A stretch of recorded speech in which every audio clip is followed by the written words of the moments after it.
Bismillahirrahmanirrahim. Assalamualaikum warahmatullahi wabarakatuh.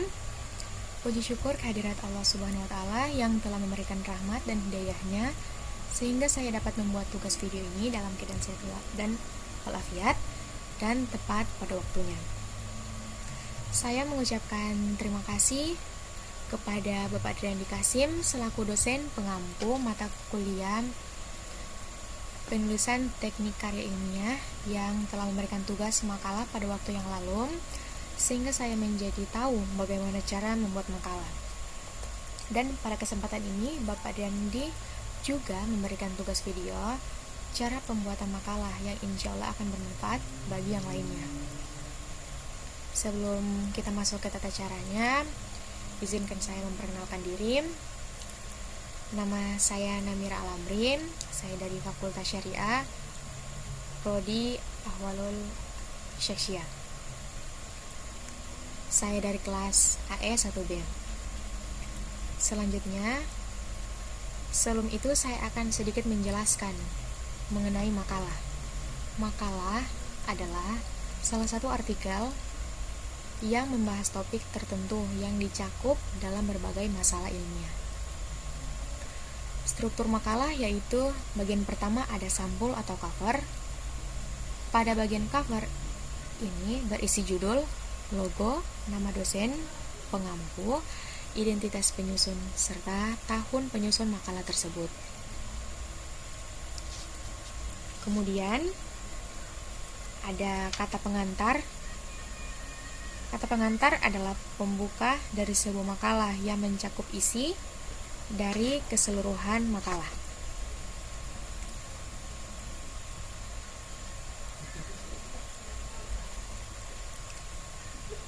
Bagian selanjutnya ada pendahuluan. Pada bagian pendahuluan berisi latar belakang dan rumusan masalah.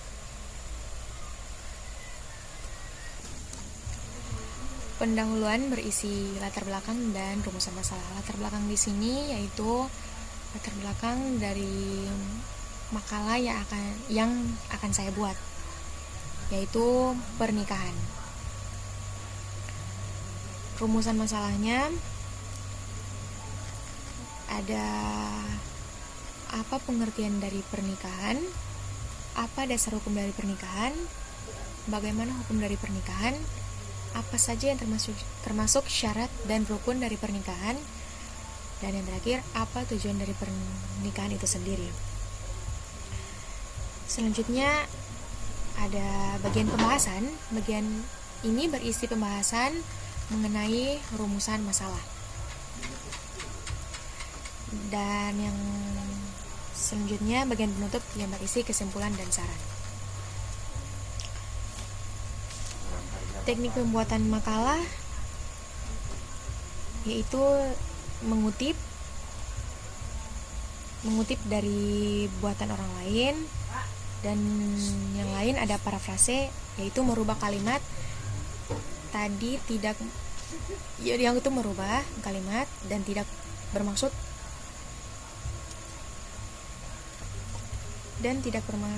merubah tujuan dari kalimat tersebut.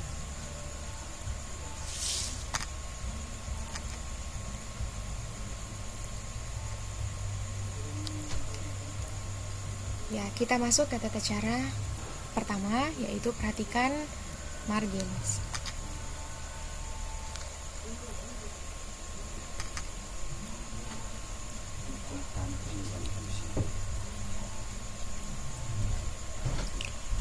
Perhatikan margins. Untuk margins kita bisa buka tab page layout, lalu margins. Margins ini yang digunakan kita yaitu custom. Tepi atas 4 cm, tepi kiri 4 cm, tepi bawah juga 4 cm, sedangkan tepi kanan 3 cm. Untuk tepi kiri kita gunakan 4 cm karena kita kasih spasi untuk dijilid nanti. Kemudian orientasi portrait. Oke, selanjutnya ukuran kertas yaitu 4A. Isi teks makalah menggunakan huruf Times New Roman. dan dengan ukuran 12 dan menggunakan paragraf justif atau rata kirim. Paragraf spasi atau jarak paragraf yang digunakan adalah 1,5. Untuk penulisan judul makalah digunakan ukuran 14, sedangkan untuk penulisan isi dari makalah yaitu ukurannya 12.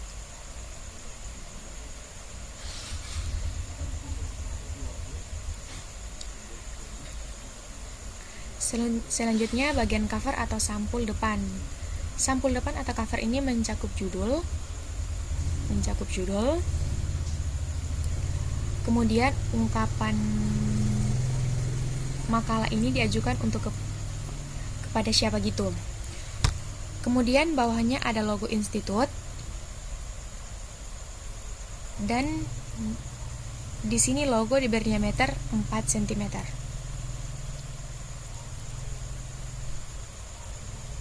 Kemudian ada nama dosen pembimbing,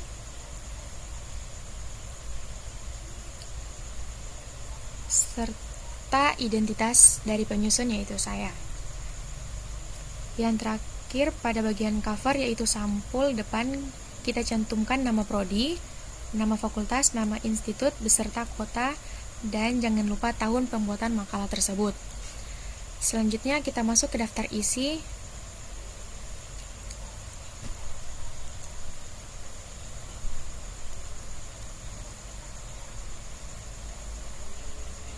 Oke, selanjutnya kita masuk ke kata pengantar. Dan berikutnya ada pendahuluan. Selanjutnya kita masuk ke pendahuluan bab 1. Situ ada latar belakang dan rumusan masalah. Pada bagian ini penulisan atau penyusunan mengungkapkan sejarah dan latar belakang serta persoalan yang berhubungan dengan judul. Kemudian rumusan masalah. Pada bagian rumusan masalah berisi pertanyaan secara eksplisit atau tidak terbelit-belit tentang masalah yang hendak dijawab pada bagian pembahasan nanti. Selanjutnya bab 2 yaitu pembahasan. Pada bagian ini kita akan menguraikan jawaban secara rinci tentang pertanyaan-pertanyaan yang ada pada bagian rumusan masalah. Pembahasan tergantung seberapa banyak rumusan masalah. Contohnya seperti ini. Di sini saya mempunyai 5 rumusan masalah. Maka di bagian pembahasan juga memiliki 5 paragraf pembahasan. Dari pembahasan saya ada pengertian dari pernikahan. Pernikahan merupakan sunatullah yang mutlak dan berlaku pada semua makhluknya, baik pada tumbuhan, manusia, serta hewan. Di sini ada pengertian dari pernikahan, asal kata dari pernikahan, dan juga ada definisi dari pernikahan. Ada pula dasar-dasar hukum pernikahan. Ada hukum dari nikah dan rukun dan syarat pernikahan. Rukun dan syarat pernikahan. Terus ada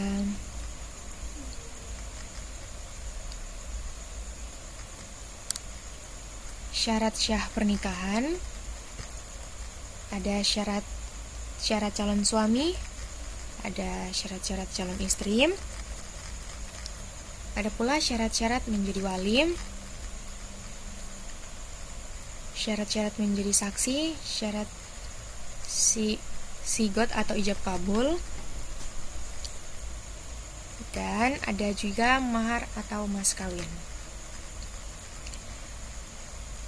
Ada pula tujuan dari pernikahan.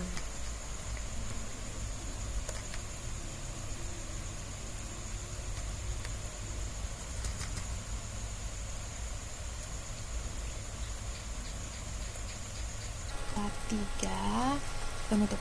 Penutup itu berisi kesimpulan dan saran. kesimpulan di sini ialah uraian singkat terhadap pembahasan, dan di sini kita memiliki 5 pembahasan. Maka kesimpulannya juga diuraikan juga ada 5. Kemudian ada saran. Sarannya itu berisi kalimat yang bertujuan memberikan solusi mengenai permasalahan yang ada pada makalah. Oke. Dan yang paling akhir yaitu daftar pustaka. Daftar pustaka yang pertama itu ada nama. Nama penulis ditulis paling awal. Ingatlah untuk selalu menulis nama belakang penulis terlebih dahulu, kemudian dilanjutkan dengan tanda koma. Setelah itu, cantumkan nama depan dan tengah penulis buku tersebut. Jika buku tersebut merupakan karya dari dua penulis atau lebih,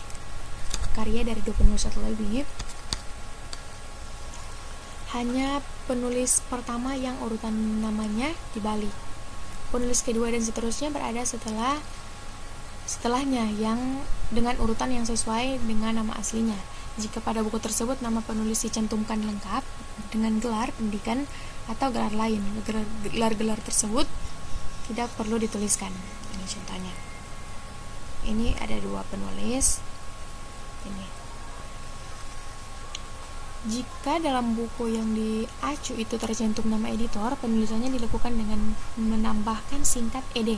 Contoh, Mahaso Ode dalam kurung ed tahun 1997. Berikutnya, jika pengarang terdiri dari 2 orang atau 3 orang, nama pengarang dituliskan semuanya dengan ketentuan nama orang pertama dibalik, sedangkan nama orang kedua atau ketiga tetap, jadi tidak dibalik. Di antara kedua nama pengarang itu digunakan kata penghubung dan. Yang kedua yaitu tahun terbit. Setelah nama, cantumkan tahun terbit dari buku yang pertama yang buku teman-teman gunakan sebagai referensi. Jangan terkecoh pada angka tahun cetakan awal, sebab bisa saja buku yang kamu pakai merupakan cetakan kedua, ketiga, ataupun yang terakhir. Berikutnya adalah judul buku. Tuliskan judul bukumu secara lengkap. Jangan lupa penulisan judul dibuat dengan italik atau tulisan miring. Berikutnya, kota dan nama penerbit. Bagian terakhir dalam penulisan daftar pustaka sebuah buku adalah mencantumkan kota. Mencantumkan kota penerbit dan nama penerbit yang mencetak buku tersebut. Dahulukan penulis nama kota, baru diikuti dengan nama penerbit yang dibatasi dengan tanda titik 2. Ini contohnya. Hal ini yang perlu diperhatikan adalah tanda batas dari setiap urutan. Pastikan teman-teman menggunakan tanda titik untuk membatasi urutan nama, tahun terbit, judul buku, hingga kota dan nama penerbit. Ini ada contoh, yaitu saya akan membacakannya. Di sini ada Sohari Sahrani dan Tihami. Judul bukunya Fikih Munakahat, Kajian Fikir Nikah Lengkap. Tulis di Jakarta, Raja Wali Pers tahun 2014. Catatan keempat, halaman 6-7. Berikutnya ada Hakim Dr. Andes Haji Ahmad, Hukum Perkawinan Islam, Bandung, CV Pustaka Setia, tahun 2000, halaman 11-12. Berikutnya ada Yasir Profesor Dr. M. Ridwan MA dan Dr. Andes Asyal R. Nasih LC, Praktik Prostitusi Gigolo ala Yusuf Al-Kardawi, dengan judul buku Tinjauan Hukum Islam Terhadap Fatwa Kawin Misyar, ditulis di Surabaya. Kalista tahun 2010, halaman 8. Berikutnya ada Siti Zulaika, yaitu Fikih Munakahat 1, ditulis di Yogyakarta. Ide Press Yogyakarta tahun 2015, catatan pertama, halaman 3. Yang berikutnya ada Siti Zulaika Fikih Munakahat 1 Yogyakarta, ID Press Yogyakarta 2015, catatan pertama di tahun 1 halaman 3 sampai 5. Berikutnya ada Abdul Aziz Muhammad Azam dan Abdul Wahab Syed Hawas, itu Fikih Munakahat, terjemahan Abdul Majid Kon Kudus Jakarta, Amzah halaman 44. Itu adalah beberapa contoh yang saya bacakan. Terima kasih, itulah presentasi dari saya, itulah tugas menjelaskan kembali dari saya. Lebih dan kurangnya saya mohon maaf, karena kelebihan dan kesempurnaan hanyalah milik Allah Subhanahu wa taala. Sekian dan terima kasih. Wassalamualaikum warahmatullahi wabarakatuh.